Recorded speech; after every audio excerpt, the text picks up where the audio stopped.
On the far southwest tip of England, where the land finally gives out to the Atlantic, there is a theatre carved into the face of a cliff.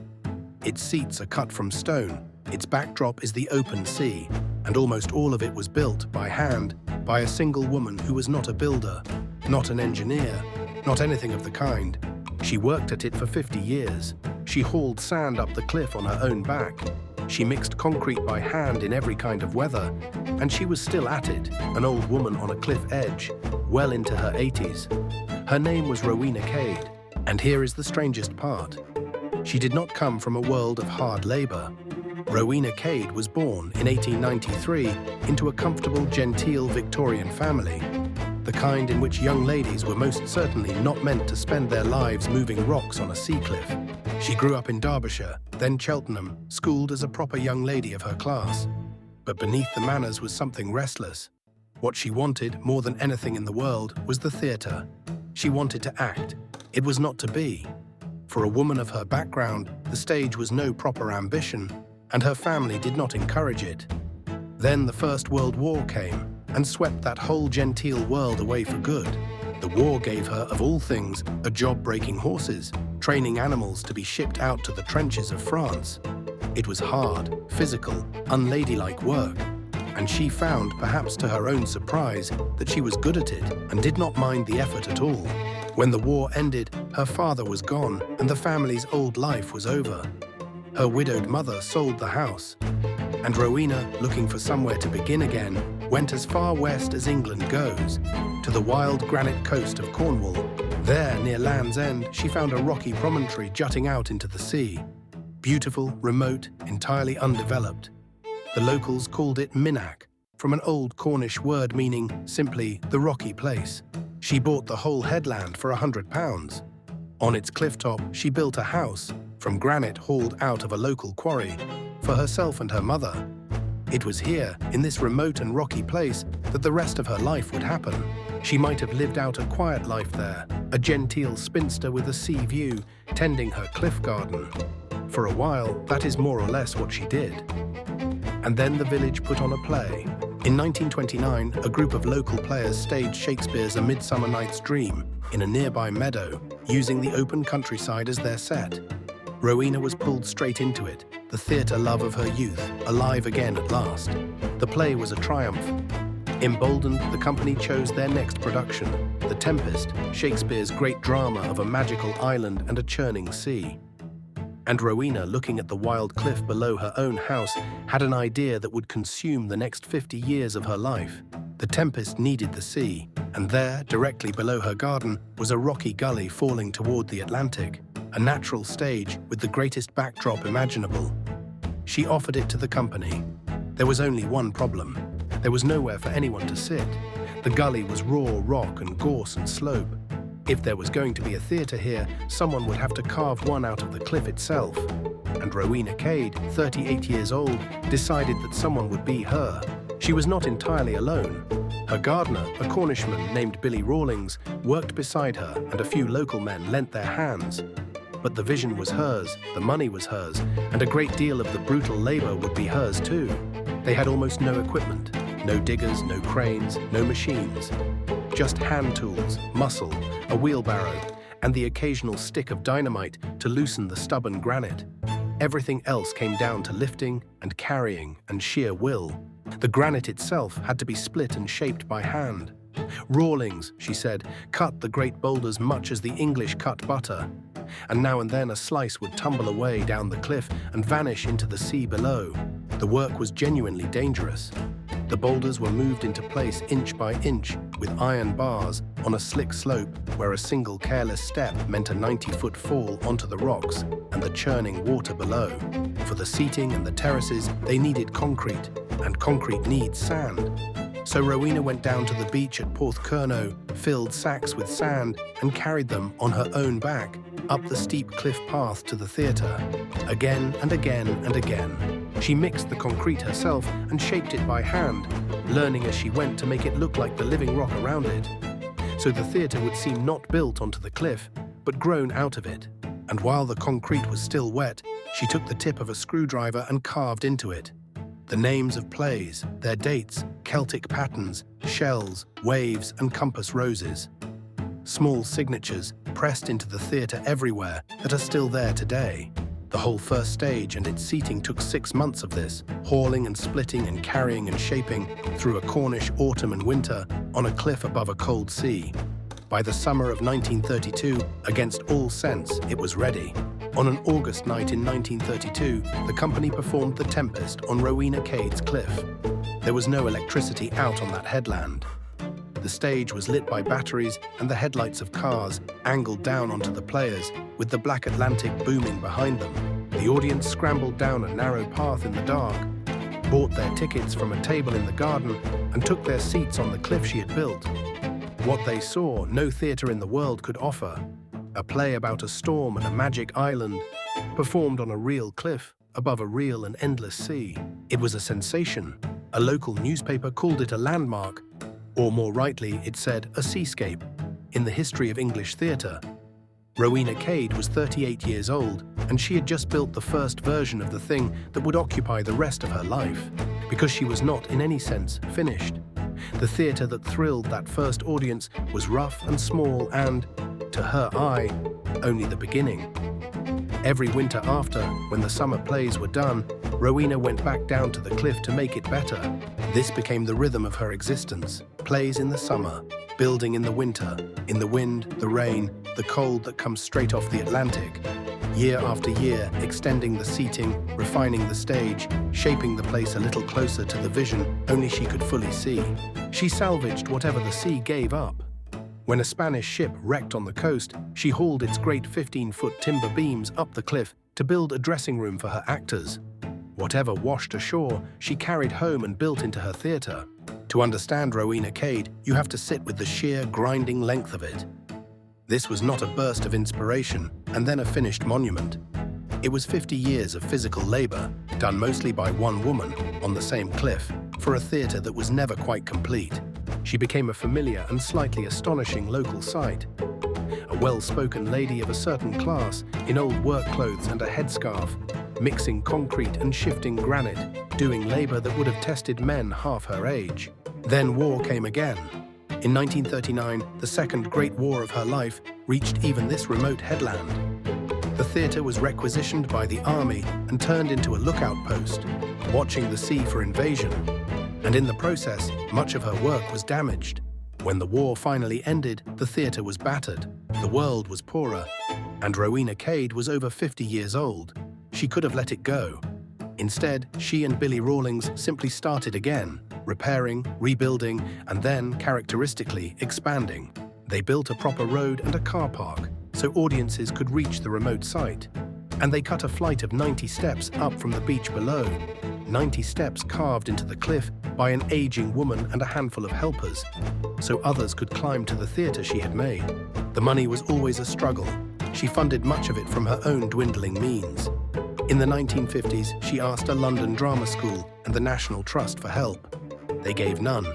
A social services council helped for 3 years, then withdrew and left her to carry the burden alone. So she carried it. She kept the theatre going, kept it growing, kept it open every summer. An amateur enterprise on a cliff edge that had no right to survive, sustained largely by the will of one determined woman. Actors began to speak of it with something like awe. A great dame of the English stage called it a true Shakespearean theatre, where the heavens and the sea themselves were the scenery. Performers came from far away for the strange magic of playing on Rowena Cade's cliff. And through all of it, she kept building. New terraces, new seating, new details carved into new concrete with the same worn screwdriver. The theatre grew to hold hundreds, its curved rows following the shape of the cliff down toward the water. In 1966, Billy Rawlings died, the gardener who had worked beside her from the very first boulder, more than 30 years before. She mourned him in the only language she truly spoke. She built the single granite seat in the whole theatre. She dedicated to him. Now, more than ever, the work was hers alone. And still she did not stop. Into her 70s and then her 80s, the old woman went back down to the cliff every winter, in every weather, to carry and mix and carve. Picture it. A woman in her 80s on a granite cliff above the Atlantic, in the wind and the wet, mixing concrete by hand and hauling sand she had carried up from the beach. Not because anyone asked, not for money, but because the theatre was still not everything she could see it becoming. People who met her in those years remembered a woman entirely without pretension, living simply, often in a single room of her house, her whole attention given to the cliff and the theatre carved into it. She had turned a genteel young lady's forbidden love of the stage into 50 years of the hardest imaginable work, and made something no drama school, no committee, no amount of money could ever have produced. A theatre that could only have come from one obsessed and tireless person. By the mid-1970s, she was in her 80s, and even she could see the theatre had outgrown what one aging woman could carry. In 1976, she gave it away, handing the Minack to a charitable trust so that it might outlive her and go on. She had built it with her own hands, funded it with her own money, defended it for half a century, and then, characteristically, asked nothing for it. She simply wanted it to survive, but giving it away did not mean giving it up. Even after handing it over, Rowena kept working, kept planning improvements, kept coming back to the cliff. Right to the end, she left behind sketches of things she still meant to build. The trust she created did what she alone no longer could. They extended the season, built a visitor centre, welcomed ever larger audiences. For the first time in its life, the theatre on the cliff could truly pay its own way. Rowena Cade lived just long enough to see it safe. In March of 1983, a few months short of her 90th birthday, she died. The genteel girl who had wanted to act and instead spent her life building the stage. There is a small granite plaque set halfway down the theatre that marks her achievement. But everyone who has ever been there understands the real truth of it, that her memorial is not the plaque. It is every stone, every terrace, every carved shell, every view of the sea. Today, the Minack Theatre is one of the most spectacular stages in the world. Hundreds of thousands of people travel to the tip of Cornwall every year to sit on the seats she carved and watch plays performed against the living Atlantic. The shells and compasses and Celtic knots she scratched into wet concrete with a screwdriver are still there, worn smooth now by decades of hands and weather. The fingerprints of the woman who made the place pressed into it forever, and she has become, in Cornwall, a genuine legend. The remarkable lady who built a theatre into a cliff with her own two hands. Hardly known beyond that coast, and utterly unforgettable to anyone who learns her story. The visitors climb the 90 steps she cut. They sit on the terraces she carried the sand for. They watch the sea she chose as her backdrop nearly a century ago. And almost none of them at first can quite believe that one woman did all of this, because it is genuinely hard to believe. We are used to great structures being the work of armies of labourers, teams of engineers, vast sums of money. The Minack was, in the end, mostly the work of one stubborn woman, a gardener, a wheelbarrow, and half a century of winters. It stands now as proof of something we forget too easily. That patience, repeated daily for decades, can move more stone than money ever will. That a single person, refusing to stop, can carve wonders out of a cliff. She never became the actress she dreamed of being as a girl. She never stood in the spotlight she had once longed for. Instead, she built the stage and stepped back into the dark and let others have the light. There is something quietly moving in that. The girl who was told she could not be on the stage answered across a whole lifetime by building one of the most beautiful stages on earth, and then giving it away to everyone else. She did not do it for fame. Few outside Cornwall knew her name. She did not do it for money. She poured out her own and asked none back. She did it, as far as anyone can tell, for the love of the theatre, the pull of that particular cliff, and the deep, private satisfaction of the work itself. Think of the arithmetic of it. 50 years. Sack after sack of wet sand carried up a cliff on one woman's back. Boulders split by hand above a 90-foot drop, a theatre to seat hundreds, scratched out of raw rock by someone who was never trained to build anything at all.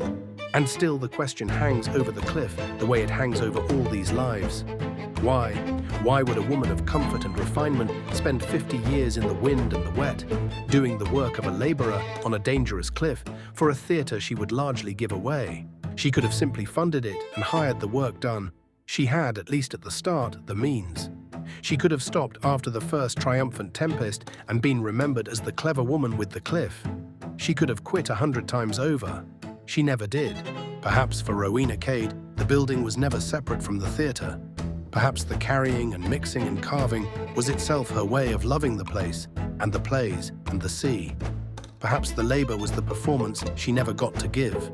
Perhaps she simply could not bear to leave it unfinished. And a theatre carved into a living cliff, exposed to a wearing sea, is never truly finished. There was always another terrace, another step, another repair. The cliff gave her a reason to keep going forever. Or perhaps it was the deep, simple pleasure of making, of taking raw rock and a hard place and shaping them, day by day, into something beautiful and lasting. The kind of satisfaction that needs no audience and asks no reward. We cannot know for certain, because Rowena Cade was not much given to explaining herself. Near the end of her life, she offered only that most people who came seemed to feel there was some meaning in the place beyond the plays. An extra drama no ordinary theatre could give. That extra drama is her. It is 50 years of one person's stubborn love pressed into every seat and step. You feel it before you know the story. A sense that this place was made not by a company or a council, but by a human being who cared beyond all reason. She took a genteel girl's impossible dream, and a wild and useless cliff, and 40 winters, and one worn screwdriver. And out of them, she made a place that entrances everyone who sees it. It should not have been possible. She made it anyway. The lone builders are perhaps the purest of the obsessed. A postman and his palace of stones, an immigrant and his towers of scrap, and Rowena Cade on her Cornish cliff, different people, different places, the same strange fire. Each gave a whole life to a single impossible thing and asked the world for nothing back. What they share is not talent exactly, or training, or wealth. It is something harder to name. A refusal to leave a vision unbuilt, whatever it costs, however long it takes, whether or not anyone else ever understands. Rowena Cade spent the second half of her life on a cliff at the edge of England, turning granite and sand and shipwrecked timber into a theatre that had no reason to exist, and that now, because of her, will outlast us all. The waves still break below the stage she built. The plays still run every summer, just as they did that first night lit by car headlights in 1932. And the sea she chose as her backdrop keeps performing, endlessly, exactly as she knew it would. She is gone now, more than 40 years. But sit on one of her terraces on a summer evening, with the light going and the sea booming, and a play beginning below you, and it is very hard not to feel her there. In the concrete, in the carvings, in the whole impossible fact of the place. A local legend, hardly known beyond her own coast, and one of the great obsessives of them all. A woman who longed to be seen on a stage and instead became the invisible hand behind the most beautiful stage of all. She left no grand explanation. She left something better, 100,000 evenings of wonder for strangers she would never meet, carved by hand into the edge of the world. So we are left, once again, with the question and not the answer. Not how she did it, hauling and carving and carrying for 50 years. But why? Why a person gives everything to build a thing they will mostly give away. Perhaps because some people simply cannot rest until the thing they can see in their mind exists, at last, in the world, for everyone but themselves.